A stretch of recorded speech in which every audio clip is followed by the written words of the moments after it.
When they led the massive black stallion into Cole Hoffman's yard, their mocking laughter told him this gift was meant to be his final humiliation before losing everything. Cole's throat went dry as the giant horse's wild eyes locked with his, a connection forming in that moment that would change both their fates forever. Before we continue, don't forget to subscribe to the channel, like the video, and comment where in the world you're watching from. Let's go. The sun beat down mercilessly on Jackson Creek, a dusty speck of a town where fortunes went to die and dreams dried up faster than puddles after a rare rain.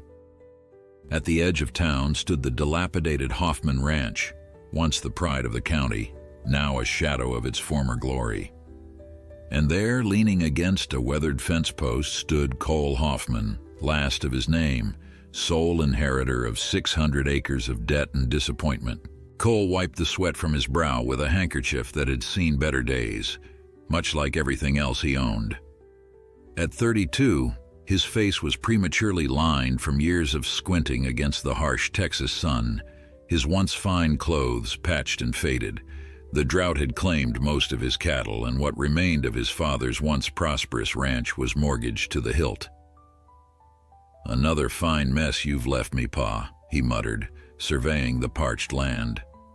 8 months since his father's passing, and he was still finding new debts, new problems, new reasons to believe the Hoffman name was cursed. In town, they were already taking bets on how long before he lost it all. Cole had overheard enough whispered conversations at the general store to know what folks thought of him. The educated son who'd gone off to study literature at a fancy university back east, only to return when his father's health failed. A dreamer with soft hands, a poor excuse for a rancher. A man playing at being his father, the sound of approaching hoofbeats pulled him from his thoughts. Cole squinted down the road, recognizing the distinctive silhouette of Emmett Walsh, the town banker and his father's oldest friend, riding alongside 3 men from the Taylor outfit, the largest ranch in the county.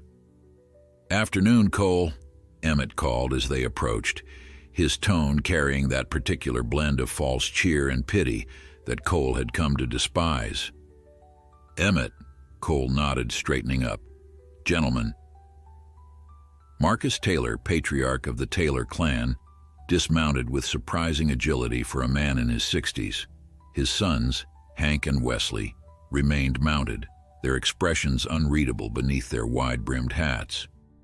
"Hoffman," Marcus acknowledged. "Thought we'd ride over, see how you're faring."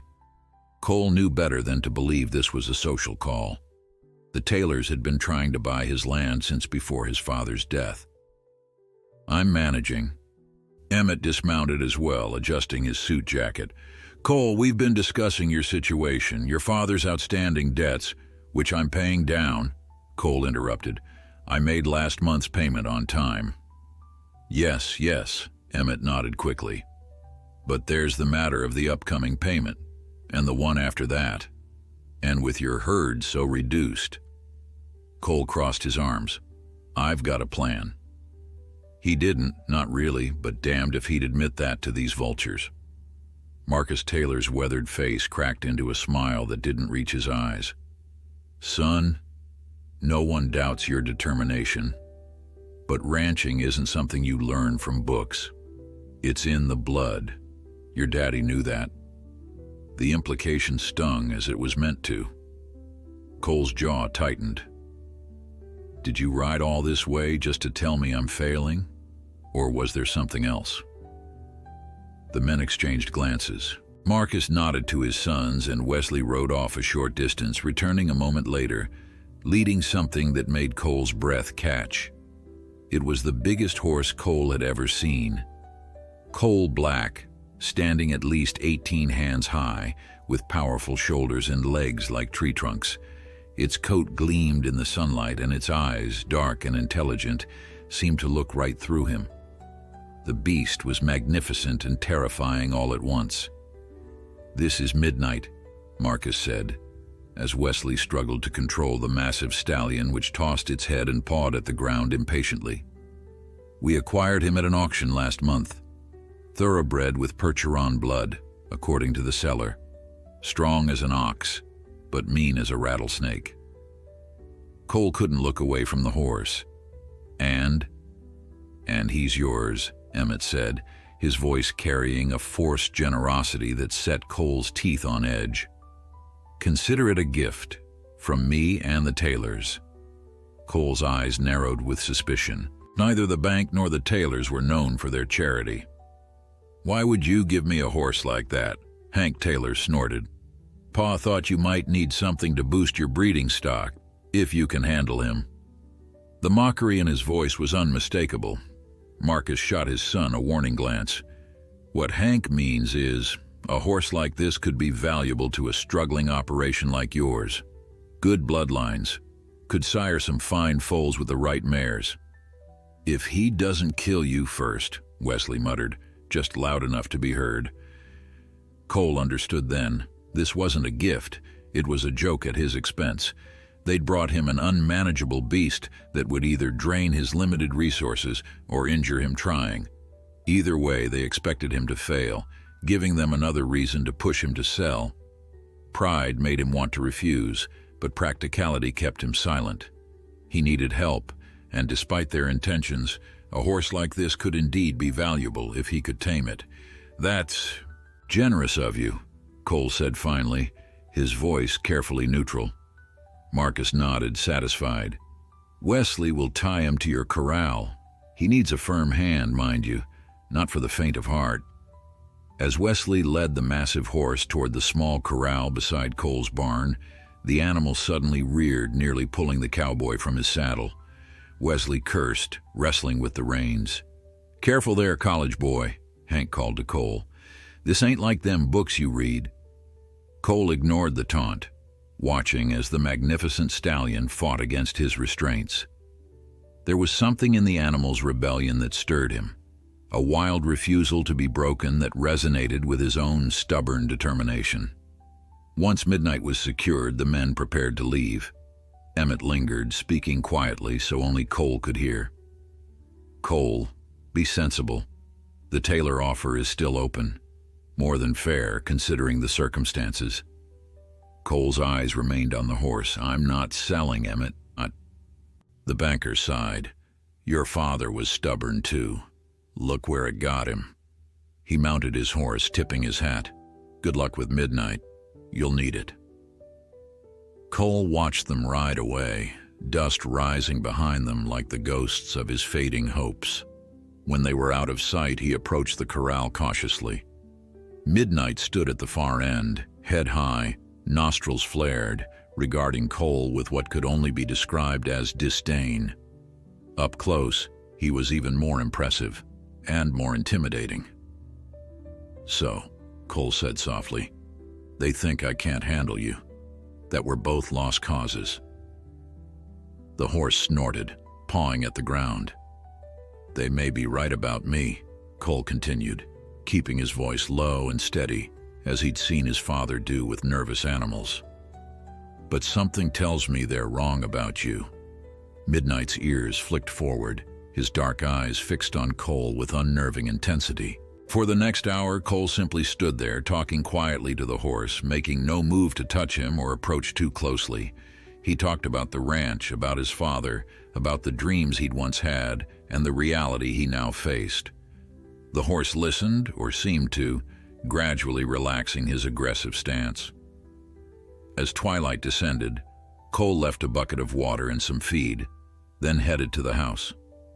Through the kitchen window, he could see Midnight silhouetted against the setting sun, powerful and proud, a challenge he couldn't afford to fail. That night, Cole dreamed of galloping across his land on the back of the midnight black stallion, free and unburdened. In the dream, the parched earth bloomed beneath the horse's hooves, and he woke with the strange sensation that something fundamental had shifted in his world. Over coffee, he studied his father's ledgers again, looking for some solution he might have missed.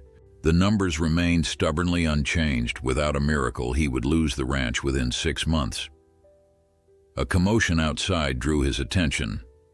Cole rushed to the door to find Midnight had somehow escaped the corral and was now charging around the yard, scattering the few chickens that remained. Damn it! Cole grabbed a rope and ran outside, knowing he had no real chance of catching the powerful beast if it decided to run. But to his surprise, Midnight stopped when he saw him, snorting and tossing his head but making no attempt to flee. Cole approached slowly, rope hidden behind his back, speaking in the same quiet, conversational tone he'd used the night before. That was quite an escape. Bet you're feeling pretty pleased with yourself. Midnight nickered softly, watching him with those intelligent eyes. I know what they expect, Cole continued, moving closer inch by inch. They expect me to fail. They expect you to be unmanageable. They gave you to me as a joke, not a gift. He was close enough now to smell the horse's sweat, to feel the heat radiating from its massive body. But we're going to prove them wrong, aren't we? Slowly, telegraphing his movements, Cole raised his hand.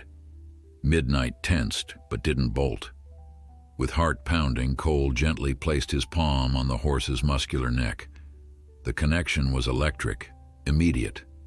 Something passed between man and horse in that moment. An understanding, perhaps, or a recognition of shared defiance. Midnight's breathing slowed and he lowered his proud head just slightly, allowing the touch. Well, Cole whispered, a smile breaking across his face for the first time in months. Would you look at that? It wasn't taming, not exactly. It was something else, the beginning of a partnership that neither the Taylors nor anyone else in Jackson Creek could have anticipated. And in that moment, standing in his dusty yard with his hand on the midnight black stallion, Cole Hoffman felt the first flicker of hope that he'd experienced since his father's death. Word spread quickly through Jackson Creek that Cole Hoffman was attempting to tame the monstrous black stallion. Within days, curious onlookers began finding excuses to ride past the Hoffman ranch, hoping to witness the anticipated disaster. Some wagered the horse would injure the college boy within a week. Others bet Cole would give up and sell the animal before month's end. Cole ignored the spectators, focusing instead on the careful dance of trust he was building with Midnight. Each morning, he rose before dawn and spent an hour with the horse before tending to his other chores. He brought no rope, no bridle, no tools of subjugation, just his patience and a handful of oats. The thing about most men, Cole explained to Midnight on the fifth morning, offering the oats from his open palm, is they try to break a horse's spirit to make him obey. Midnight's velvet lips tickled his hand as the horse accepted the treat. But I don't want to break you. I think we can come to an understanding instead. Whether the horse understood his words or merely his tone, Midnight's response was unmistakable. Day by day, the massive stallion grew calmer in Cole's presence, allowing touches, then brushing, then a blanket on his back. 2 weeks after Midnight's arrival, Hank and Wesley Taylor rode up to the fence line as Cole was working with the horse in the yard. Cole continued what he was doing, pretending not to notice their arrival.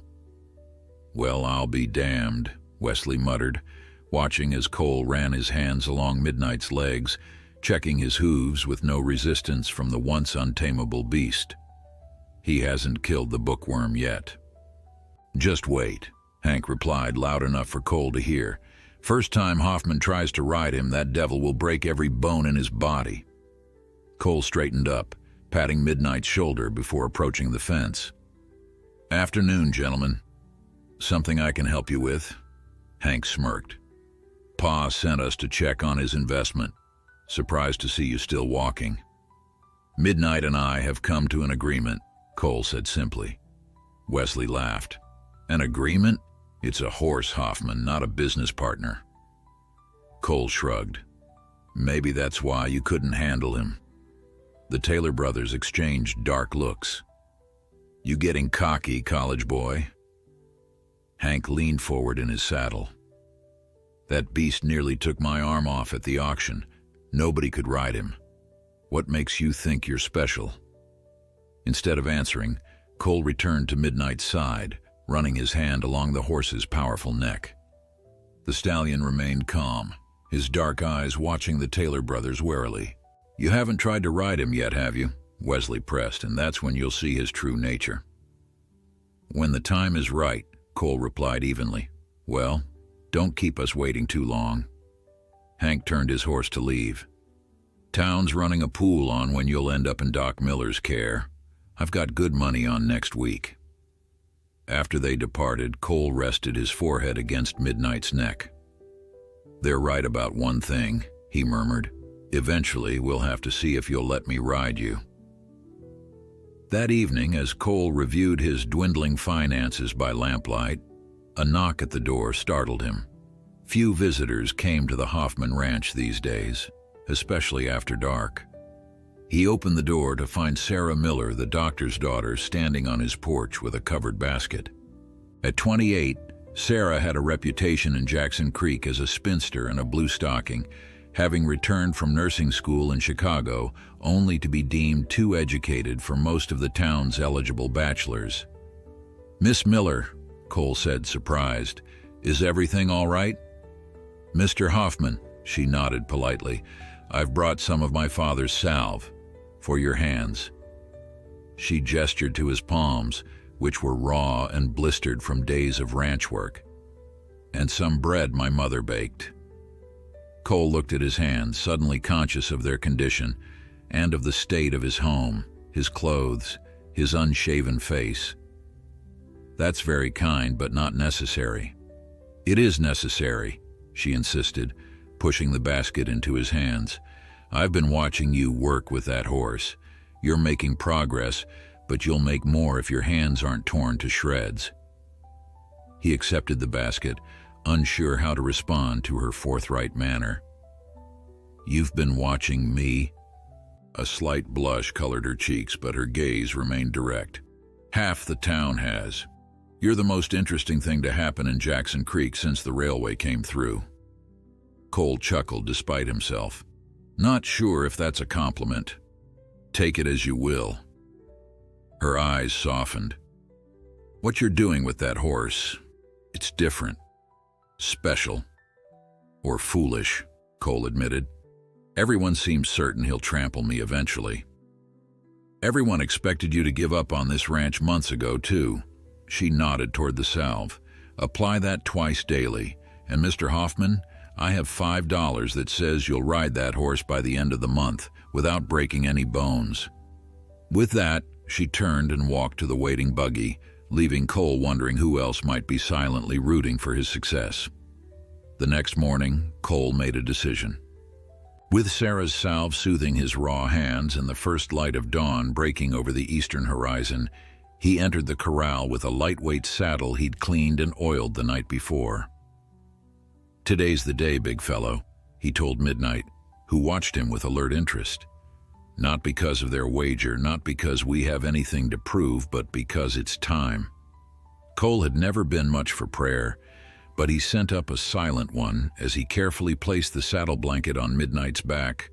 The horse flinched but didn't pull away. The saddle followed, its weight settling gently. Cole kept talking, his voice a soothing constant as he slowly, methodically secured the girth. "The way I see it, we're alike, you and I," Cole continued, checking that the saddle was properly positioned. "They don't think much of either of us. They see your size and your spirit as dangerous rather than valuable. They see my education and think it makes me weak instead of stronger." Midnight snorted, shaking his massive head. "Exactly," Cole nodded as if the horse had spoken. "So let's show them what partnership looks like." With deliberate movements, Cole placed his foot in the stirrup. Midnight tensed, his whole body going rigid. Cole froze, one foot off the ground. "It's just me," he murmured. "We're in this together." For a breathless moment, man and horse remained suspended in mutual assessment. Then slowly, Midnight relaxed. Cole exhaled and carefully swung his leg over, settling into the saddle with the lightest touch possible. Midnight stood perfectly still, his sides expanding with each breath beneath Cole's legs. Cole kept his weight centered, making no demands, simply existing in this new configuration of their relationship. "Good boy," Cole whispered, emotion making his voice rough. "That's it." They remained that way for several minutes. Cole seated lightly on Midnight's back, the horse accepting his presence without fear or aggression. It wasn't riding, not yet, but it was a beginning. When Cole finally dismounted, his legs were shaking, but not from fear. Something profound had shifted between him and the massive stallion. A covenant had been established, a promise exchanged. As if to confirm this new understanding, Midnight lowered his proud head and gently butted Cole's shoulder, nearly knocking him over. Cole laughed, wrapping his arms around the horse's thick neck. "We'll show them," he promised. "All of them." Neither man nor horse noticed Sarah Miller watching from a distance, a smile of satisfaction on her face as she turned her buggy back toward town. 3 days later, Cole guided Midnight at a walk around the corral, the giant stallion responding to the lightest pressure of his legs and the softest touch on the reins. What had begun as a cruel joke was transforming into something remarkable, a partnership founded on mutual respect rather than domination. "Easy now," Cole murmured as they completed another circuit. "That's it." He was so focused on the horse that he didn't notice the small gathering of spectators until Midnight's ears flicked forward, alerting him to their presence. At the fence stood Sarah Miller alongside her father, Doc Miller, and to Cole's surprise, old Jim Walters, who ran the livery stable in town. Cole brought Midnight to a gentle halt and tipped his hat. "Afternoon, folks." "Afternoon, Hoffman," Doc Miller called. "Sarah insisted we come see this miracle for ourselves." "Not a miracle," Cole replied, patting Midnight's neck. "Just patience." Jim Walters shook his head in disbelief. 20 years working with horses, and I've never seen anything like it. That animal nearly killed 2 men at the auction block." Cole dismounted, keeping one hand on Midnight's flank. He just needed someone to listen to him instead of trying to break him. "Unconventional approach," Jim commented, studying the horse with a professional eye, but effective, clearly. Sarah's eyes met Cole's. "I told you," she said, though whether she was addressing her father, Jim, or Cole himself wasn't clear. "Indeed you did," her father conceded. "Mr. Hoffman, would you be willing to demonstrate your method with this animal for my daughter? She's been quite insistent about your... What did you call it, Sarah?" "His intuitive approach to equine psychology," Sarah supplied, a hint of pride in her voice. Cole felt heat rise to his face. "It's nothing so fancy as all that, but I'm happy to show what I've learned if you're interested."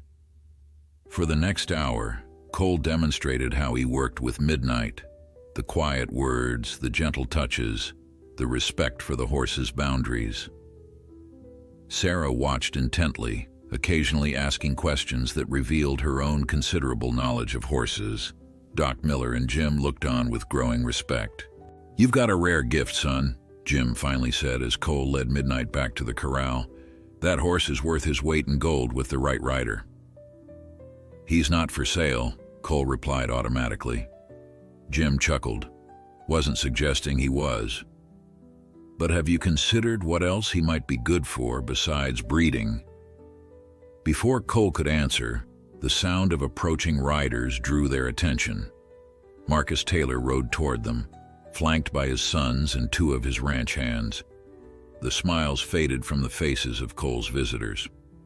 "Quite the gathering," Marcus observed, reining in his horse. His gaze fixed on Midnight, his expression unreadable. "I see our gift is working out for you." "He is," Cole replied simply. Marcus dismounted, approaching the fence with calculated casualness. "You surprise me, Hoffman. Most men would have been flattened by that beast within a day." "Most men try to dominate what they don't understand," Cole said, echoing what he'd told Midnight days earlier.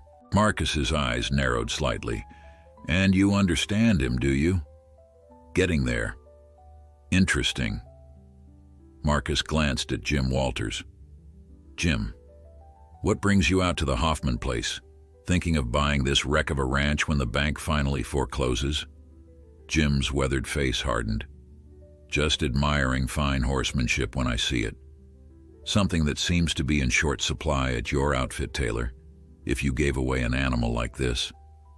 The Taylor brothers shifted uncomfortably in their saddles. Marcus's smile didn't waver, but his eyes grew cold. We thought Mr. Hoffman might appreciate a challenge. Clearly, we underestimated him. He turned back to Cole. Though taming one horse doesn't change your circumstances, does it? The next payment to the bank is due in 2 weeks, I believe. Sarah stepped forward. That's hardly appropriate conversation for a social call, Mr. Taylor. Miss Miller, Marcus acknowledged with mock courtesy. I wasn't aware that you had an interest in the Hoffman affairs. I have an interest in seeing decency prevail in this town, she replied evenly. Marcus laughed. Decency doesn't pay debts, my dear. He tipped his hat to the group. Good day, folks. Hoffman, enjoy your small victory while it lasts. As the Taylor party rode away, an uncomfortable silence fell over the group. Cole busied himself with removing Midnight's saddle, refusing to meet anyone's eyes. The reminder of his financial straits had shattered the brief moment of triumph he'd been enjoying. Don't let him get to you, Jim said quietly. Taylor's been trying to expand his holdings for years. Your land is just the next target. Doesn't make what he said any less true, Cole replied, his voice tight. 2 weeks until the next payment, and I'm still short. Jim and Doc Miller exchanged glances. Son, Jim said carefully, I meant what I said about that horse being valuable. The cavalry regiment at Fort Collins is looking for exceptional mounts. They pay premium prices for horses with Midnight size and intelligence. Cole's head snapped up. I told you, he's not for sale. Not suggesting you sell him, Jim clarified quickly. But there's good money in training. If you can do with other horses what you've done with him, you might have a way out of this bind. Cole stared at the older man. Training?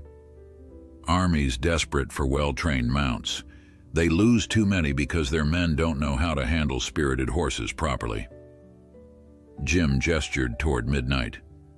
If you can teach their quartermaster your methods, or better yet, pre-train horses for them. Doc Miller nodded thoughtfully. Jim has a point. Your father was known for breaking wild horses, but this is something different, something valuable. I'm no horse trainer, Cole protested weakly. Though his mind was already racing with possibilities, Sarah stepped closer. Yes, you are. You just didn't know it until midnight. After they departed, Cole sat on the porch steps, watching Midnight graze peacefully in the corral. The idea Jim had planted took root and began to grow. His father had always said a man needed to recognize opportunity when it knocked and be brave enough to open the door. That night, Cole drafted a letter to the quartermaster at Fort Collins, describing his methods and offering his services. He had no idea if anything would come of it, but for the first time since inheriting the ranch, he felt a spark of genuine hope. 2 days later, a telegraph messenger arrived with a response. Interested stop bring specimen horse for demonstration.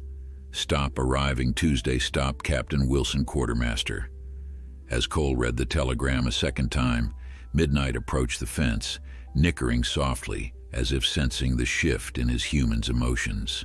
Well, partner, Cole said, reaching out to stroke the stallion's gleaming neck, looks like we're taking a trip to Fort Collins. The journey to Fort Collins would take 3 days. 3 days Cole couldn't spare away from the ranch, yet couldn't afford not to take. With Sarah Miller's unexpected offer to look after his few remaining cattle and chickens during his absence, Cole packed his saddlebags and prepared Midnight for the longest ride they'd attempted together. This is a big test for both of us, Cole told the stallion as he secured the saddle. You sure you're ready?" Midnight nickered softly and nudged Cole's shoulder, nearly knocking him over as he always did. Cole had come to interpret this as the horse's way of saying, "Get on with it already." They set out at dawn, Cole riding tall in the saddle, Midnight's powerful strides eating up the miles. People stopped to stare as they passed through town, the struggling rancher and the magnificent beast that had been meant as his downfall, now moving as one. Emmett Walsh emerged from the bank just as they approached, his eyes widening at the sight of Cole confidently controlling the massive stallion. "Cole, where are you headed?" he called. "Fort Collins," Cole replied without slowing. "Army business." He didn't elaborate further, enjoying the confusion on the banker's face as they passed. Near the general store, Cole spotted Hank Taylor lounging against a hitching post. The younger Taylor straightened when he saw Cole and Midnight, his expression darkening with something that looked suspiciously like envy. Outside of town, Cole gave Midnight his head, allowing the horse to stretch into a ground-devouring trot that felt as smooth as a rocking chair despite the stallion's size. The rolling hills of Taylor County gave way to open plains, and for the first time in months, Cole felt the weight of the ranch's troubles lifting from his shoulders. Out here with the wind in his face and Midnight's strength beneath him, he could almost believe in a future beyond struggle and debt. They made good time that first day, stopping to rest beside a stream as the sun began to set. Cole unsaddled Midnight, letting him drink and graze while he built a small fire and heated beans from his provisions. As darkness fell, he sat with his back against his saddle, looking up at the stars. "My father used to say, a man could think better under the stars," he told Midnight, who had settled nearby. "Said they put our troubles in perspective." Cole pulled out the letter from Captain Wilson, reading it again by firelight. The captain had written that if Cole's methods proved as effective as described, the Army might be interested in contracting him to train both horses and soldiers in his techniques. The pay mentioned would be enough to save the ranch, if Cole could convince them. "No pressure," he murmured to Midnight, who flicked an ear in his direction. They reached Fort Collins late on the third day, the military outpost bustling with activity as soldiers drilled in the yard and supply wagons rolled through the gates. Cole's arrival on Midnight created an immediate stir. Soldiers paused in their duties to watch as the civilian on the enormous black stallion made his way toward the command building. Captain Wilson proved to be a stern-faced man with a graying mustache and eyes that missed nothing. He surveyed Cole and Midnight with professional assessment. "So you're Hoffman," he said after introductions were made. "And this is the horse you mentioned." His gaze traveled over Midnight's gleaming coat, powerful shoulders, and intelligent eyes. "Impressive animal." "Thank you, sir. He's the reason I'm here." "Indeed." The captain circled Midnight slowly, noting the horse's calm demeanor, despite the unfamiliar surroundings and the noise of the fort. "The Taylors let this one go, did they? Surprising." Cole's eyebrows rose. "You know the Taylors. Bought horses from them before. Quality stock, but their methods..." The captain shook his head. "Let's just say we lose too many good mounts to poor training. Horse gets spooked in battle, throws its rider, both end up dead." He gestured toward a fenced arena at the edge of the parade ground. "Show me what you can do, Mr. Hoffman. I've got 3 recruits who haven't been able to stay on their assigned mounts for more than 5 minutes. If you can help them, we can talk business." The demonstration was set for the following morning. Cole spent the night in the visitors' quarters while Midnight was given a spacious stall in the fort stables. Unable to sleep, Cole rose before dawn and went to check on the stallion. He found a young stable hand staring at Midnight with undisguised awe. "Never seen a horse like this," the boy said as Cole approached. "Tried to give him some oats, but he wouldn't take them from me." Cole smiled. "He's particular about who he accepts food from." He took the bucket from the boy and held it out to Midnight, who immediately began eating. It's about trust. How'd you get him to trust you? The boy asked. By trusting him first, Cole replied. Most men try to show a horse who's boss. I showed him we could be partners. The boy's forehead wrinkled in confusion. But ain't you the boss? Cole considered the question. We each have our roles. I guide, he provides the power. Neither works without the other. As the sun rose, soldiers and officers gathered around the training arena. The 3 recruits Captain Wilson had mentioned stood nervously beside their mounts, all fine cavalry horses that were nevertheless tossing their heads and sidling anxiously, sensing their riders' fear. Captain Wilson introduced Cole with minimal preamble. This is Mr. Hoffman, a horse trainer with a new approach. You'll give him your full attention. Cole felt a momentary flutter of panic. He'd never taught anyone his methods before, had never even articulated them fully to himself. He took a deep breath, remembering how he'd felt when he first faced Midnight. First rule, he began, his voice gaining strength, is forget everything you think you know about controlling a horse. The recruits exchanged skeptical glances. A horse isn't a tool or a weapon, Cole continued. He's your partner in survival. You don't dominate a partner, you communicate with him. For the next 2 hours, Cole walked the recruits through his approach, how to read a horse's body language, how to project calm confidence rather than nervous energy, how to use the lightest touch to guide rather than force. By midday, all 3 recruits were riding their mounts in smooth circuits of the arena, their earlier struggles transformed into budding partnerships. Captain Wilson watched with arms crossed, his expression thoughtful. Impressive, Mr. Hoffman, he said when Cole had finished. I've seen men work with horses all my life, but never quite like this. Thank you, sir. The real test, of course, is how these techniques hold up under stress. The captain raised his voice. Sergeant Mills, bring the testing equipment. Cole watched with growing unease as soldiers brought out drums, bugles, and blankets on long poles. Captain Wilson turned to him with a challenging look. In battle, horses face sights and sounds that would terrify even the bravest animal. Let's see how your methods handle real fear. Cole's stomach tightened as he watched the soldiers prepare what amounted to a gauntlet of terror for horses, drums to simulate artillery fire, bugles mimicking cavalry charges, blankets on poles waving like enemy flags, and men shaking sacks of tin cans to create the rattling chaos of battle. This is rather sudden, Cole said, trying to keep his voice steady. The horses haven't had time to build enough trust with their riders. Captain Wilson's expression remained impassive. War doesn't give us the luxury of time, Mr. Hoffman. If your methods work only under ideal conditions, they're of limited use to the cavalry. Cole recognized the challenge for what it was, not merely a test of the horses, but of him and everything he claimed his approach could achieve. He looked to Midnight, standing calmly at the edge of the arena, seemingly unperturbed by the preparations around him. May I demonstrate first, man? Cole asked. With my own horse. The captain nodded. By all means.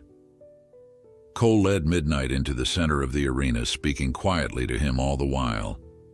This won't be pleasant, but I need you to trust me. Whatever happens, I'll be right here with you. He mounted smoothly, settling into the saddle with the easy confidence that came from true partnership. Then he nodded to Captain Wilson, who raised his hand and brought it down in a sharp gesture. Hell erupted around them.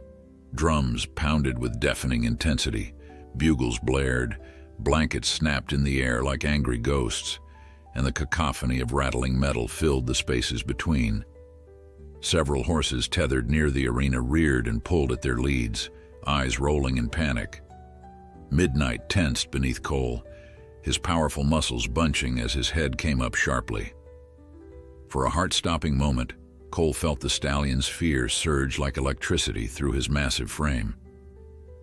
Steady, Cole murmured, leaning forward to place a hand on Midnight's neck. "I'm still here. We're safe together." Midnight's ears flicked back, catching Cole's voice despite the chaos. The stallion's breathing remained rapid, but he held his ground, trembling slightly, but not bolting as a lesser-trained horse would have done. "Walk on," Cole instructed, applying the lightest pressure with his legs. Midnight stepped forward cautiously, each placement of his hooves deliberate as they began to circle the arena. Cole kept his body relaxed, his hands steady on the reins, projecting calm confidence through every point of contact with the horse. As they completed the first circuit, Cole asked for a trot. Midnight complied, his stride less fluid than usual but still controlled. By the third circuit, the stallion had settled into a rhythm, his fear giving way to focus on his rider's cues. Captain Wilson raised his hand again, and the noise intensified. A soldier ran toward them, waving a red blanket. Another threw a handful of gravel that clattered across the ground near Midnight's hooves. Cole felt the horse gather beneath him, ready to bolt, but instead of tightening the reins, he loosened them slightly, giving Midnight the freedom to choose trust over fear. "Easy," he said, his voice barely audible above the din.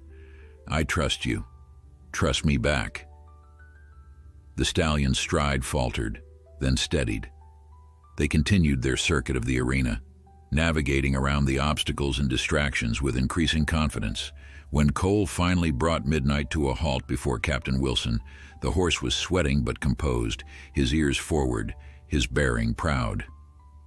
The captain signaled, and the noise ceased abruptly, leaving a ringing silence. "Most impressive," Wilson said, genuine respect in his voice. "But you've had weeks with this animal. The real question is whether these techniques can be taught quickly enough to be practical." He turned to the three recruits who stood with their increasingly agitated mounts. "Gentlemen, you've observed Mr. Hoffman's methods. Now let's see you apply them." The test that followed was less successful than Cole's demonstration, but far more revealing of his method's potential. The recruits, applying what they'd learned that morning, managed to keep their mounts from complete panic. One soldier was thrown when his horse spooked at a blanket snapping too close to its face, but the other two remained mounted throughout the ordeal, their horses frightened but responsive. When it was over, Captain Wilson invited Cole to his office, where a bottle of whiskey waited on a scarred wooden desk. "You understand," the captain said, pouring 2 glasses, "that I had to be certain. The lives of my men depend on their horses." Cole accepted the offered drink. "I understand, but I hope you also see that my approach takes time to fully develop. What those recruits accomplished in a few hours is just the beginning." "Indeed." Wilson took a seat, gesturing for Cole to do the same. "Which brings us to the question of how your methods might be implemented on a larger scale." For the next hour, they discussed possibilities.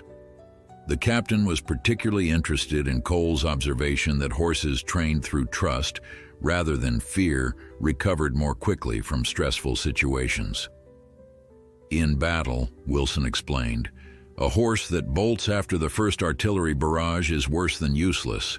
It can cause a chain reaction of panic through the entire unit." Their discussion ended with a proposal. Cole would return to Fort Collins in 2 weeks with a written training manual outlining his methods. If approved, he would be contracted to train a select group of cavalry officers, who would then become trainers themselves. "The Army pays well for innovations that save lives, Mr. Hoffman," Wilson said as they shook hands, "both human and equine." The advance payment the captain authorized was enough to cover Cole's next bank installment with some to spare. As he rode Midnight out of the fort gates the following morning, Cole felt lightheaded with relief and possibility. The journey home passed in a blur of plans and calculations. With the Army contract, he might not only save the ranch but transform it into something new, a training facility perhaps, where his methods could be developed further. They arrived back in Jackson Creek on market day, the main street crowded with wagons and townspeople. Conversations paused and heads turned as Cole rode midnight through town, the stallion's coat gleaming in the sunlight, his stride confident despite the 3-day journey. Outside the general store stood Marcus Taylor and Emmett Walsh, deep in conversation that ceased abruptly when they spotted Cole. Their expressions, surprise quickly masked by calculation, told Cole that his absence had been noted and discussed. "Afternoon, gentlemen," Cole called, touching the brim of his hat as he passed. "Back from Fort Collins already?" Marcus inquired, his tone carefully neutral. "Business concluded successfully," Cole replied, not slowing. "I'll be in to see you tomorrow, Emmett, about that payment." He continued down the street, feeling their stares on his back, knowing that word of his return, and his apparent confidence, would spread through town before sunset. Let them wonder, he thought. Let them worry. Sarah Miller was waiting at the ranch when he arrived, her buggy parked beside the house. She rose from the porch steps as he rode in, her expression a mixture of relief and something more complex. "You're back," she said simply. "Everything went well?" Cole dismounted, suddenly aware of his trail-worn appearance and 3-day growth of beard. "Better than I hoped." Her smile lit up her face. "I knew it would. The animals are fine, by the way, though your rooster seems to have taken a personal dislike to me. Henderson's ornery with everyone," Cole laughed, the sound surprising him with its ease. "Thank you for watching things. I couldn't have gone without your help." She brushed aside his thanks. Neighbors help neighbors, that's all. But the way she looked at Midnight, then at Cole, suggested something beyond neighborly duty, a belief in what he was trying to accomplish that few others had shown. "Would you like to hear about it?" Cole asked, nodding toward the house. "Over coffee, perhaps?" Her hesitation was brief. "I'd like that very much." As they walked toward the house, Midnight watching them go with equine curiosity, Cole realized that something fundamental had shifted during his journey, not just in his prospects, but in how he saw himself and his place in Jackson Creek. The Taylors had given him Midnight as a joke, expecting failure and humiliation. Instead, they had inadvertently handed him the key to a future they never imagined possible. News traveled quickly in Jackson Creek. By the time Cole arrived at the bank the following morning, Emmett Walsh was waiting for him with poorly concealed curiosity.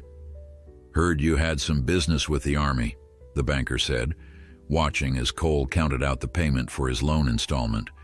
"Something about that horse the Taylors gave you." "That's right." Cole placed the final dollar on the counter, the full amount with 3 days to spare. "Captain Wilson at Fort Collins was interested in my training methods." Emmett's eyebrows rose as he recorded the payment. "Training methods. I wasn't aware you had any special knowledge of horses." "Neither was I until midnight." Cole pocketed his receipt. Funny how a man can discover talents he never knew he possessed when the need arises. The banker's gaze sharpened. "This arrangement with the Army, is it ongoing?" "Could be." Cole kept his tone casual, though inside he felt a surge of satisfaction at Emmett's evident surprise. "They're considering a contract for me to train their officers in my approach." "I see." Emmett tapped his fingers on the counter. "Well, that's fortunate timing." Cole smiled thinly. "Isn't it? Almost as if someone meant for things to turn out this way." The implication hung in the air between them, that the Taylors' attempt to humiliate Cole had backfired spectacularly. Emmett cleared his throat. "Your next payment is due at the end of next month," he reminded Cole, his voice returning to its professional crispness. "I'll be here," Cole assured him, tipping his hat as he turned to leave. He had barely stepped outside when he nearly collided with Marcus Taylor, who stood blocking the sidewalk with his considerable bulk. "Hoffman," Marcus's greeting was curt, his eyes cold beneath the brim of his expensive hat. "I hear you've made a deal with the Army." Cole maintained a neutral expression. "Word travels fast." "Everything travels fast in a small town." Marcus gestured toward the saloon across the street. Join me for a drink? We should talk. Though framed as an invitation, it carried the weight of a command. Cole considered refusing, but decided it might be wiser to hear what Marcus had to say. The saloon was nearly empty this early in the day, with only the bartender and a couple of old-timers playing checkers in the corner. Marcus led Cole to a table in the back, ordered whiskey for both of them, and got straight to the point. I understand Captain Wilson was impressed with how you've handled Midnight. Cole sipped his whiskey. He was. That horse was meant to be unrideable. My boys spent weeks trying to break him before the auction. Marcus leaned forward. I'm curious how you succeeded where they failed. I didn't try to break him, Cole replied simply. That was the difference. Marcus's expression hardened momentarily before he controlled it. Well, it seems I underestimated you, Hoffman. I'm willing to admit when I'm wrong. He raised his glass in a mock toast. And to make amends, how would you like to work for me? Cole nearly choked on his drink. What? The Taylor Ranch could use someone with your gift. We break dozens of horses each year. If your methods are as effective as the Army believes, they could be valuable to my operation. You want me to work for you? Cole repeated slowly. After you spent months trying to force me to sell my land. Marcus shrugged. Business is business, nothing personal. It felt personal when your sons delivered a horse they expected to kill me. A misunderstanding. Marcus waved his hand dismissively. Boys will be boys, but I'm offering you a genuine opportunity here. Good pay, respected position. You could keep your ranch as a side operation until it becomes profitable again. Cole studied the older man's face, seeing the calculation behind his friendly expression. This wasn't an olive branch. It was an attempt to control what Marcus now recognized as a potential threat to his own interests. Thank you for the offer, Cole said carefully, but I have other plans. Marcus's smile tightened. The Army contract won't last forever, son. What then? I'll manage, Cole replied, rising from the table. I always have. The older man's facade of geniality slipped. You think you've won something here, don't you? Found a way to hold on to that worthless piece of land your father ran into the ground? Cole stopped, his hands flat on the table. My father built that ranch from nothing, and died leaving you nothing but debt, Marcus retorted. Face facts, Hoffman. One lucky break with a horse doesn't change the reality of your situation. Ranching requires resources you don't have. Maybe I'll build something different, Cole said, straightening. Something better suited to my particular talents. Marcus laughed, the sound harsh in the quiet saloon. In Taylor County? You think folks around here will bring their horses to you instead of me? I guess we'll find out.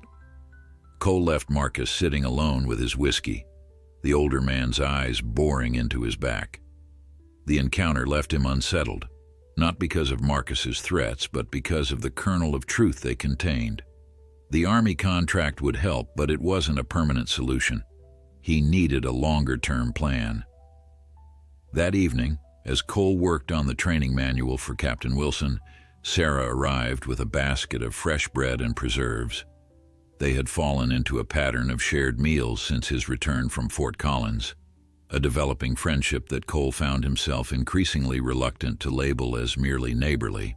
You look troubled, she observed as they sat on the porch after dinner, watching midnight graze in the evening light.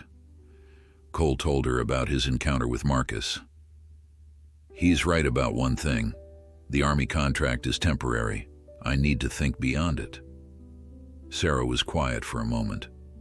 What if you did exactly what you suggested to him? Built something different? Like what? A training school, she said, her eyes bright with enthusiasm. Not just for breaking horses, but for teaching your methods to others. Ranchers from all over the territory could bring their problem horses to you. Cole considered the idea. Marcus doesn't think anyone would choose me over the Taylors. Marcus Taylor isn't always right, Sarah replied firmly. People talk, Cole. They've seen what you've done with Midnight. Jim Walters has been singing your praises to anyone who'll listen. Starting a school would require investment, Cole mused, thinking aloud. Expanded facilities, maybe hiring help. Your father's old bunkhouse could be converted for students, Sarah suggested, and if the Army contract goes well, you'd have credibility. As she spoke, Cole could almost see it. The Hoffman Ranch transformed from a struggling cattle operation into a respected training facility. A place where horses were understood rather than broken, where riders learned partnership instead of domination. It's a beautiful dream, he said softly. Sarah's hand found his on the porch railing, her touch light but deliberate. Dreams can become real, Cole. Sometimes they just need someone to believe in them first. Her eyes held his, and Cole felt something shift between them, a recognition of shared purpose that went beyond friendship. In that moment, with the setting sun painting the land in gold and Midnight's powerful silhouette grazing peacefully nearby, Cole allowed himself to believe in possibilities he'd previously been afraid to imagine. I should work on that manual, he said reluctantly, aware of how close she was sitting, how her hand still rested on his. I'll help, she offered. 2 minds work better than one. As they moved inside to the kitchen table spread with Cole's notes, he realized that Sarah was right. Some burdens were lighter when shared, and some dreams more attainable when believed in by 2 hearts instead of one. Over the next week, Cole and Sarah worked into the night on the training manual, her neat handwriting bringing order to his scattered insights. What began as intuitive responses to Midnight's needs gradually took shape as a coherent methodology that could be taught to others. You've essentially created a language, Sarah observed one evening, reviewing their work, a way of communicating with horses that doesn't rely on fear or force. Cole nodded, struck by her articulation of what he'd been struggling to explain. It's about reading what they're already telling us instead of forcing them to understand only what we want. When the manual was finally complete, 30 pages of careful instruction, observation, and technique, Cole felt a peculiar pride, unlike anything he'd experienced before. This wasn't just about saving his ranch. It was about challenging centuries of accepted wisdom about horses and humans. The day before he was due to return to Fort Collins, Jim Walters arrived at the ranch with unexpected news.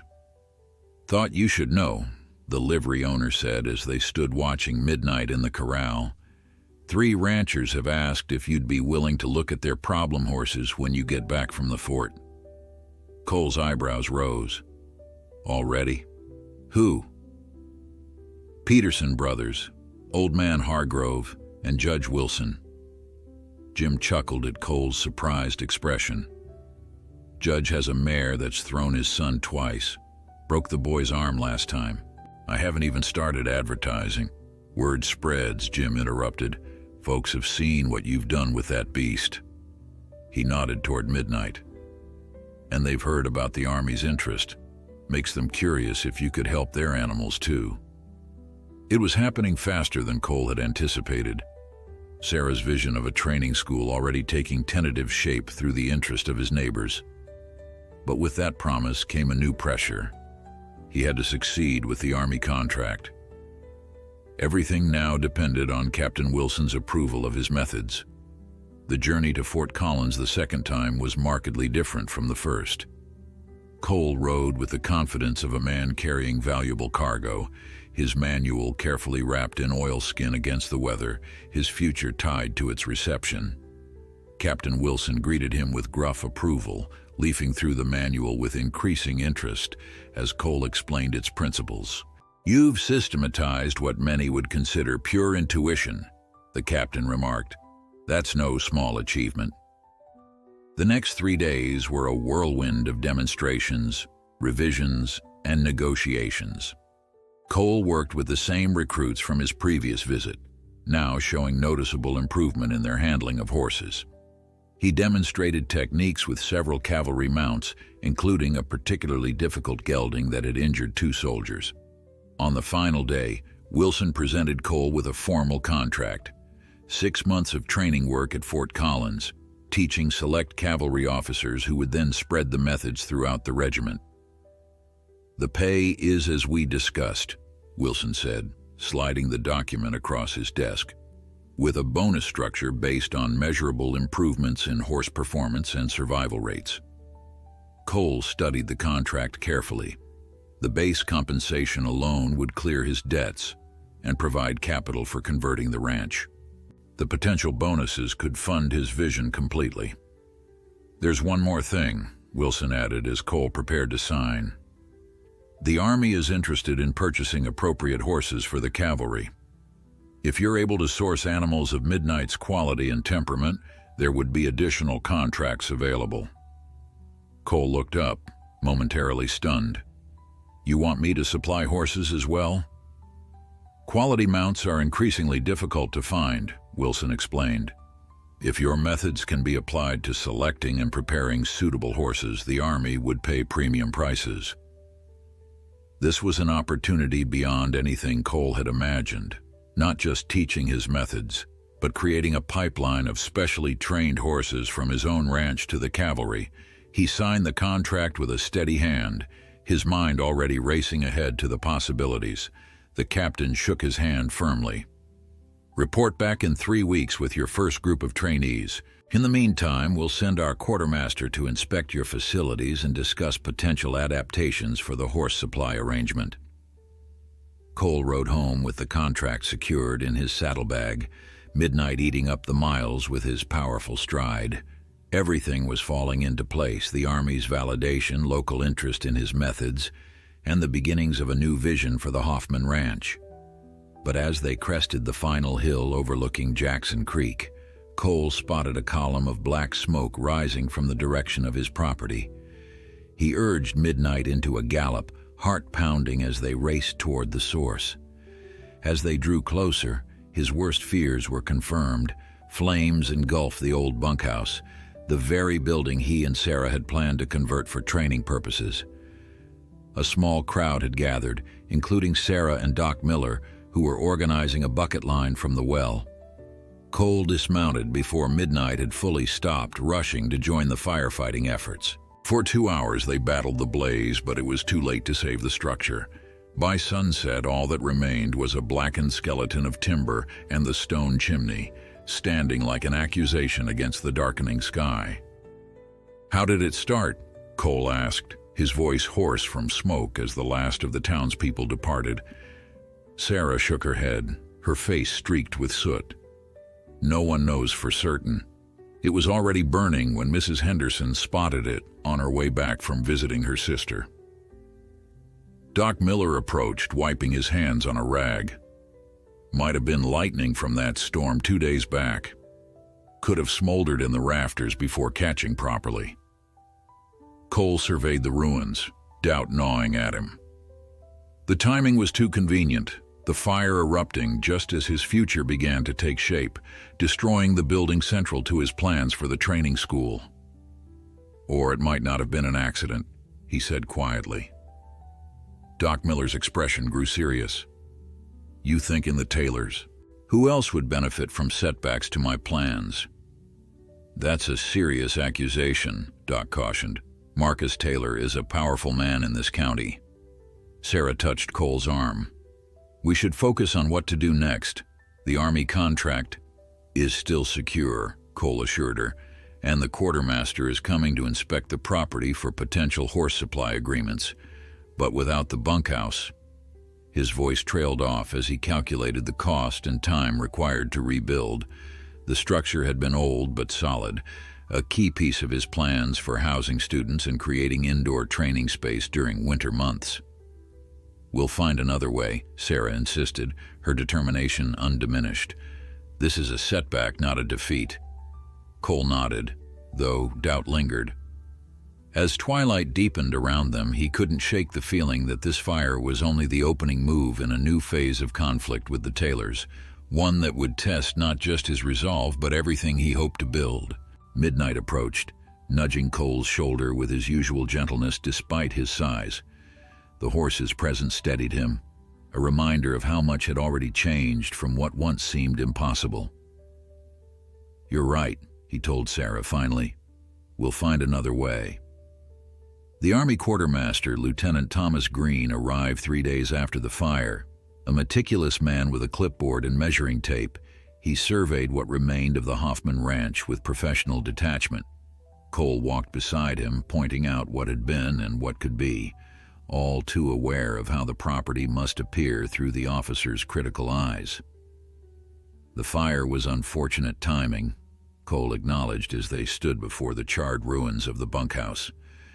Lieutenant Green made a non-committal noise, jotting something in his notebook. "Captain Wilson speaks highly of your methods, Mr. Hoffman, but I'm concerned about your capacity to deliver what the contract requires." "The main barn is intact," Cole pointed out. "With some modifications, it could serve as both training space and temporary housing for officers during instruction periods." The lieutenant eyed the weathered structure doubtfully. "And your plans for sourcing cavalry-grade horses?" "The Quartermaster Corps requires consistent quality and quantity." "I've made arrangements with several local breeders," Cole replied, trying to project more confidence than he felt. In truth, these arrangements existed mostly in his head, conversations he planned to have once the training program was established. Green's skepticism was evident as they completed the inspection. "I'll make my report to Captain Wilson," he said as he prepared to depart. "But I recommend you address these deficiencies promptly if you want the supply contract to proceed."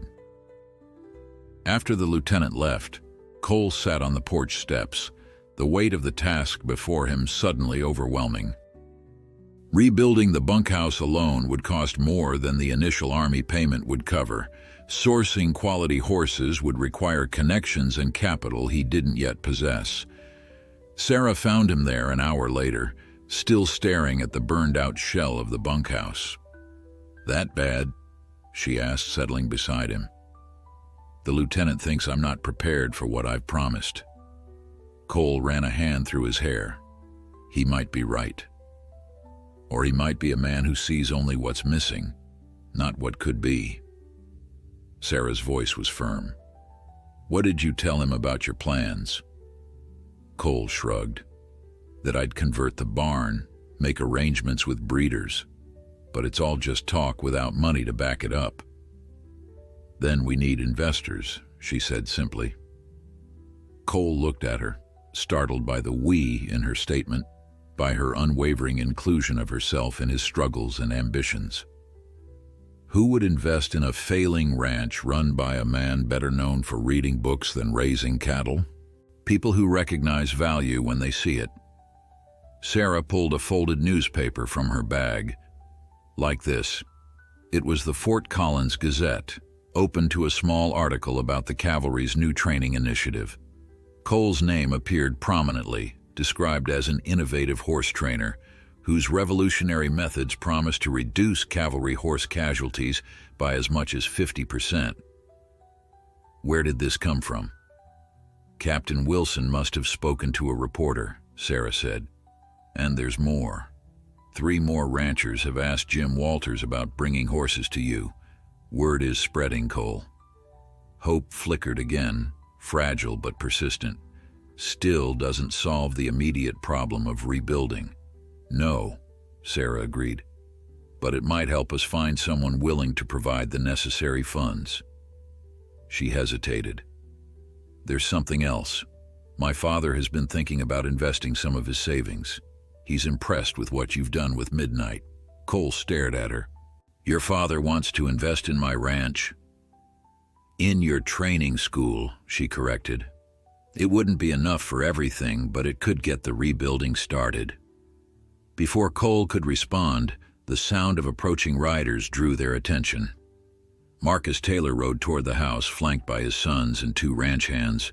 Their expressions as they surveyed the fire damage contained a mixture of false sympathy and poorly concealed satisfaction. "Heard about your misfortune," Marcus called as they reined in. "Terrible thing, fire." Cole rose slowly. "What do you want, Taylor?" "Just being neighborly," Marcus replied, dismounting. "Thought I'd check in, see how this affects your plans." His gaze shifted to Sarah, his eyebrows rising slightly. "Miss Miller, didn't expect to see you here." "Mr. Taylor," she acknowledged coolly.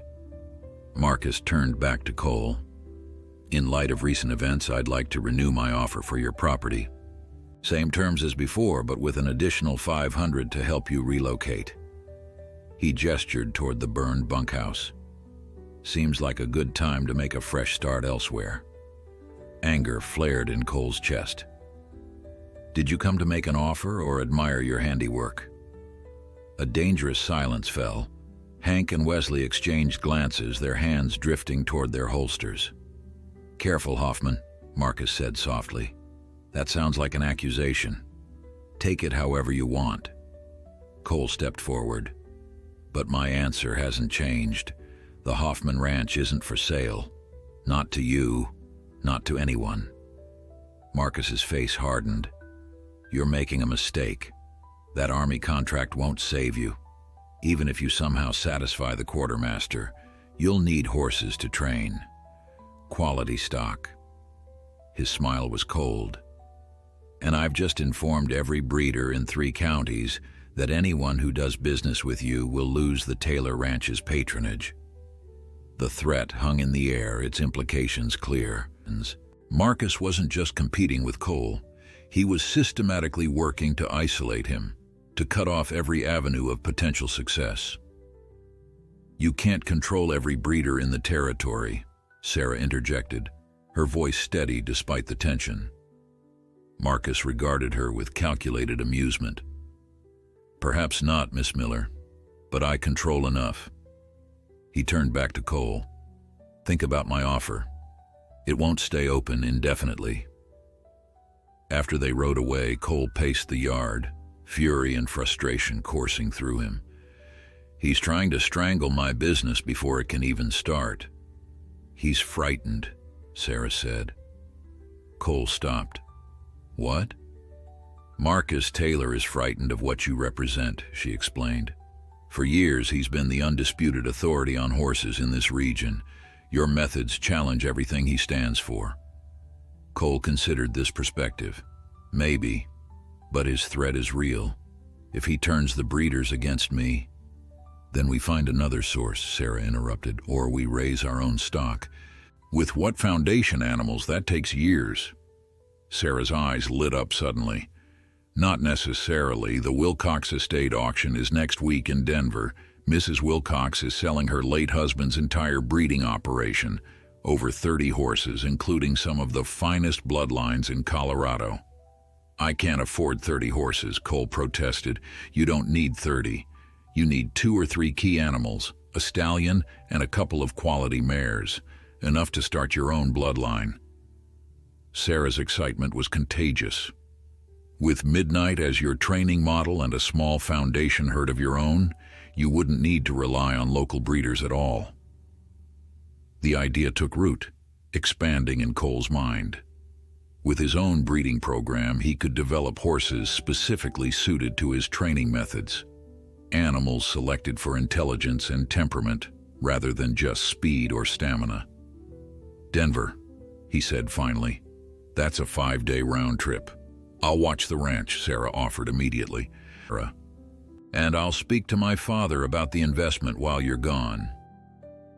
As the sun set behind them, casting long shadows across the yard, Cole felt the momentum shifting once again. Marcus Taylor had raised the stakes, forcing him to think bigger, to reach further than he'd initially planned. "Thank you," he said quietly, taking Sarah's hand in his. Her fingers curled around his, strong and certain. "For what?" "For believing this is possible, even when I'm not sure I do." Her smile was worth more than any Army contract. That's what partners are for. The journey to Denver tested both Cole and Midnight. Fall was settling over the territory, bringing with it unpredictable weather and the threat of early snow in the mountain passes. They rode through drizzling rain and gusting winds, stopping at night in roadside inns or making camp where no shelter could be found. Throughout it all, Midnight proved his worth beyond measure. The stallion's endurance and sure-footedness made him an ideal traveling companion, navigating difficult terrain with the same calm intelligence he brought to everything. More than once, Cole found himself marveling at how the horse meant to be his downfall had instead become his greatest ally. "The Taylors never understood what they had in you," he told Midnight as they crested a ridge overlooking Denver, the sprawling frontier city laid out below them. "Their loss, our gain." The Wilcox auction was scheduled for the following day, giving Cole time to stable Midnight and gather information about the available stock. Mrs. Wilcox's late husband had been known throughout Colorado for his discerning eye and meticulous breeding records. His sudden death had left his widow with a valuable herd, but no interest in maintaining it. At the livery where he boarded Midnight, Cole fell into conversation with the stable manager, a weathered man named Cooper with a pronounced limp. "Army injury," Cooper explained when he caught Cole noticing. "Cavalry, 15 years ago, horse spooked during a Comanche raid, threw me into a ravine." He tapped his twisted leg. "Never rode again after that." Cole nodded sympathetically. "That's what I'm trying to change. I'm developing training methods that could prevent that kind of accident." Cooper's interest sharpened. "Are you now? How so?" As Cole explained his approach, the older man listened with increasing attention. When Cole mentioned his Army contract, Cooper whistled low. "So that's why you're here for the Wilcox stock," he said. "Smart move. Old Wilcox had some of the finest horseflesh in the territory. Bred for brains as much as brawn." "Exactly what I'm looking for," Cole confirmed. "But I have limited funds. Need to choose carefully." Cooper scratched his chin thoughtfully. "Tell you what, I'll introduce you to Mrs. Wilcox this evening. Her husband and I serve together. Might help you get a better look at the horses before the auction starts." The introduction proved invaluable. Mrs. Wilcox, a dignified woman in her 60s, took an immediate interest in Cole's training philosophy. She led him through the stables herself, pointing out particular animals her husband had prized for their intelligence and temperament. "Edward always said most breeders got it backward," she told Cole, as they stopped before a stall housing a graceful chestnut mare. "They breed for what humans want without considering what makes a good horse from the horse's perspective." Cole watched the mare approach curiously, her liquid eyes alert and assessing.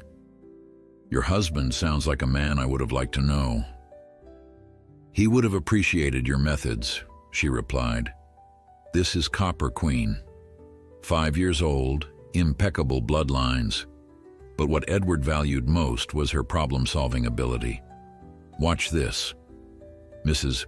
Wilcox reached into her pocket and produced an apple, which she placed in a covered bucket hanging from a hook outside the stall. The mare immediately approached, studied the situation, then used her nose to lift the lid, revealing the treat inside. "Most horses would knock the bucket around, hoping the apple would fall out," Mrs. Wilcox explained. "She figured out the mechanism the first time." Cole was impressed. "She's exactly the kind of foundation mare I'm looking for." "She'll fetch a high price," Mrs. Wilcox warned, "but there's something else you should see." She led him to a paddock at the rear of the property, where a striking bay stallion stood apart from the other horses.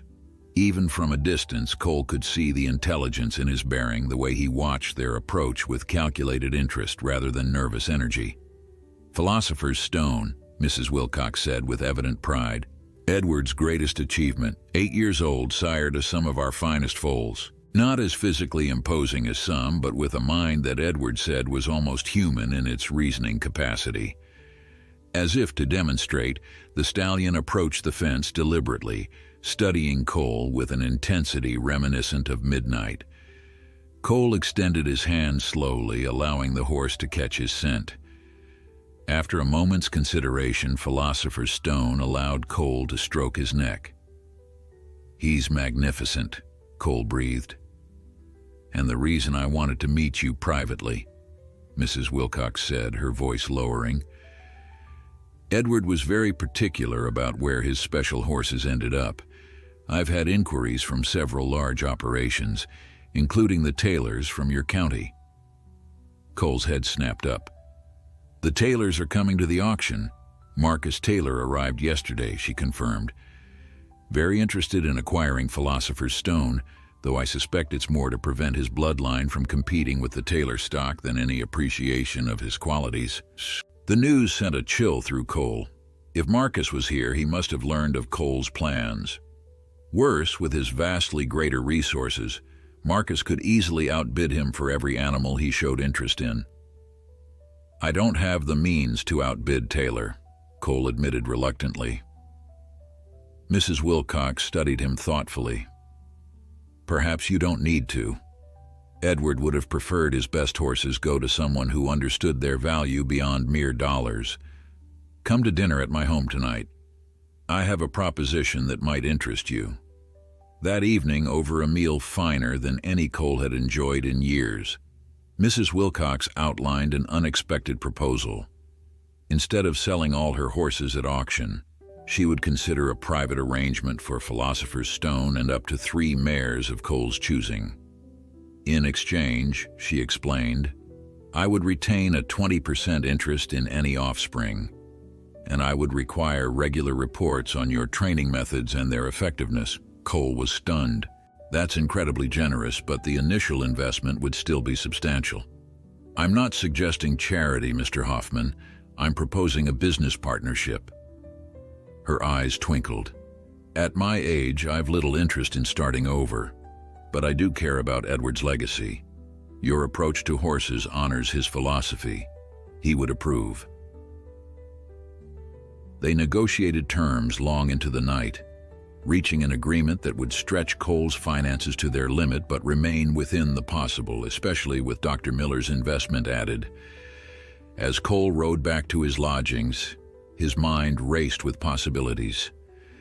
With Philosopher's Stone, Copper Queen, and potentially 2 other quality mares, he could establish a breeding program that would complement his training methods perfectly. The horses would be his answer to Marcus Taylor's attempt to strangle his business before it began. But when he arrived at the livery stable, he found Cooper waiting with a grim expression. Someone's been asking about your black stallion, the stable manager reported. Described him in detail, wanted to know where you were staying. Taylor, Cole muttered. Did you tell him? Course not, but he left a message. Cooper handed Cole a folded note. Said you'd want to read it before the auction tomorrow. The note was brief and to the point. Midnight wasn't mine to give. His real owner wants him back. Step aside at the auction or face charges of horse theft when you return home. Cole stared at the words, cold realization dawning. Marcus Taylor had played his trump card and chosen his battlefield with careful precision. Sleep eluded Cole that night. He paced his small room at the boarding house, Marcus Taylor's note crumpled in his fist. The claim was almost certainly false, a desperate tactic to derail his plans at a critical moment. Yet doubt gnawed at him. What if there was some truth to it? What if Midnight had been acquired through questionable means? Before dawn, Cole made his decision. He saddled Midnight and rode to Mrs. Wilcox's estate, arriving as the first hints of sunlight streaked the eastern sky. To his surprise, she was already awake, drinking coffee on her veranda. Mr. Hoffman, she greeted him, noting his troubled expression. Something has happened. Cole handed her Taylor's note. I need to know if there's any possibility this claim is legitimate. She read it carefully, her brow furrowing. An interesting accusation. May I see the horse in question? When Midnight was brought forward, Mrs. Wilcox studied him with expert eyes, walking around him slowly, noting his conformation, markings, and bearing. Finally, she asked, "Where did the Taylors claim to have acquired him?" "At an auction last month. They said he was part Percheron." "He is," she confirmed. "But he's also something else entirely." She ran a hand along Midnight's powerful neck. "This horse was bred at Windcrest Farm in Wyoming. See this white marking beneath his mane, like a crescent moon? That's their signature mark." Cole's confusion must have been evident, for she continued, "Edward dealt with Windcrest occasionally. Their breeding program produces exceptional animals, though they're quite selective about buyers." She studied the note again. If there's a claim of theft, it would be simple enough to verify. Windcrest keeps meticulous records. "I don't have time before the auction," Cole said, desperation edging his voice. "Perhaps you don't need to." Mrs. Wilcox's eyes gleamed with sudden decision. "I have a telegraph connection in my office. With your permission, I'll make inquiries while you attend the auction. In the meantime, proceed as we planned." The auction grounds were already crowded when Cole arrived. He spotted Marcus Taylor immediately, surrounded by his sons and several ranch hands. The older man smiled coldly when he saw Cole, clearly expecting him to withdraw. Instead, Cole approached directly. "Your note was received, Taylor. I'm having it investigated." Marcus's smile didn't waver. "Investigate all you want. When you're arrested for horse theft, I'll be sure to offer Mrs. Hoffman fair value for the ranch." His emphasis on Mrs. Hoffman carried unmistakable insinuation about Sarah. Cole's hands clenched, but he kept his voice steady. "We'll see." The auction proceeded systematically through lesser stock before reaching the premium horses. When Copper Queen was led into the ring, Cole bid with careful restraint, mindful of his limited funds and the private arrangement with Mrs. Wilcox. To his surprise, Taylor showed no interest in the mare, allowing Cole to secure her for a reasonable price. The same pattern held for the two other mares Cole had selected. Taylor remained conspicuously uninvolved. It wasn't until Philosopher's Stone entered the ring that Marcus leaned forward, eyes intent. $500, he called immediately, silencing the crowd with an opening bid far above expected. Cole said nothing, remembering Mrs. Wilcox's instructions to hold back on the stallion.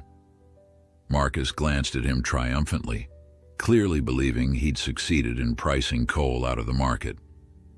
500 once, the auctioneer called. 500 twice. Withdrawn, announced a firm voice from the back of the crowd. Mrs. Wilcox stepped forward. As owner, I exercise my right to withdraw this animal from the sale. Murmurs rippled through the gathering. Marcus Taylor stood abruptly. This is irregular, madam. Perhaps, she agreed pleasantly, but entirely within my rights. The auction terms were clearly stated. Marcus's face darkened. We had an understanding. Did we? Mrs. Wilcox's smile was glacial. I recall no such arrangement, Mr. Taylor. She turned to the auctioneer. Please continue with the remaining lots. Philosopher's Stone is no longer available. As the auction resumed, Mrs. Wilcox beckoned Cole to follow her outside. There she handed him a telegraph form. This arrived 10 minutes ago from Windcrest Farm. Read it yourself. The message was brief, but definitive. Black Stallion with Moon. Mark sold legally to Edward Wilcox 2 years ago. Stop gifted to Cavalry. Captain James Wilson. Last spring. Stop no other transfers recorded stop. Captain Wilson, Cole breathed, my contact at Fort Collins. Indeed, Mrs. Wilcox nodded. I suspected as much when I saw your horse. Captain Wilson was a dear friend of Edward's. They shared similar philosophies about horsemanship. Understanding dawned. Then Midnight was never Taylor's to give.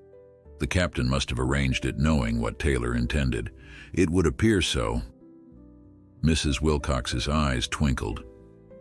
A test, perhaps, to see if the right man could recognize an exceptional animal's true value.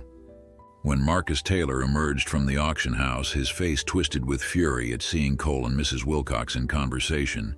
He strode toward them, his sons flanking him menacingly. "You've interfered with my business for the last time," he snarled at Cole. "That note wasn't an idle threat. I'm filing charges when I return to—" "I wouldn't," Cole interrupted, handing him the telegraph, "unless you want to explain to a judge how you gave away a horse that never belonged to you in the first place." Marcus scanned the message, his complexion paling. "This proves nothing." "It proves enough," Cole replied. "Enough that Captain Wilson might be interested in learning how his gift was misrepresented." The mention of the captain's name completed Taylor's discomfort. Military contracts were the lifeblood of large ranching operations.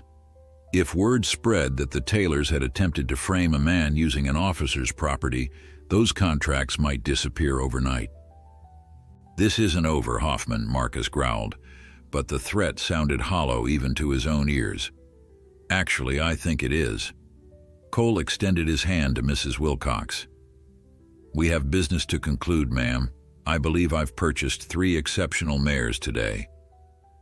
3 weeks later, Cole stood in the rebuilt bunkhouse, larger and sturdier than before, thanks to Dr. Miller's investment and the town's unexpected assistance with construction. The community support had materialized almost overnight following his return from Denver with his new horses and the true story of Midnight's origins. Captain Wilson, visiting to inspect the progress, nodded approvingly at the training area Cole had designed. "Impressive work in a short time, Hoffman." "I had help," Cole acknowledged, glancing toward Sarah, who was showing Mrs. Wilcox the new breeding paddocks where Philosopher's Stone, now officially co-owned by Cole through their partnership, had been introduced to his new mares. "The quartermaster's concerns have been addressed?" Cole asked. "More than adequately," Wilson confirmed. "Your first training class arrives next week. 6 officers, as we discussed." He paused. "And there's been interest from other forts following our report to headquarters." That evening, after the visitors departed, Cole and Sarah stood watching the sunset from the porch. Midnight grazed nearby, his powerful silhouette outlined against the fading light. "Hard to believe it's been only 2 months since the Taylors brought him here," Sarah mused. "Everything has changed."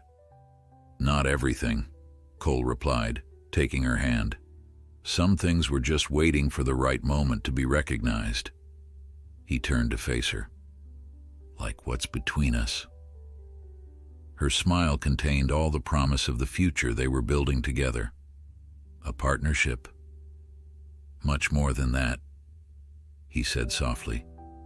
"If you'll have me." As the last light faded from the sky, Midnight raised his head, watching the 2 figures on the porch become one in an embrace that spoke of endings and beginnings, of a joke meant to destroy that had instead created something neither could have imagined alone.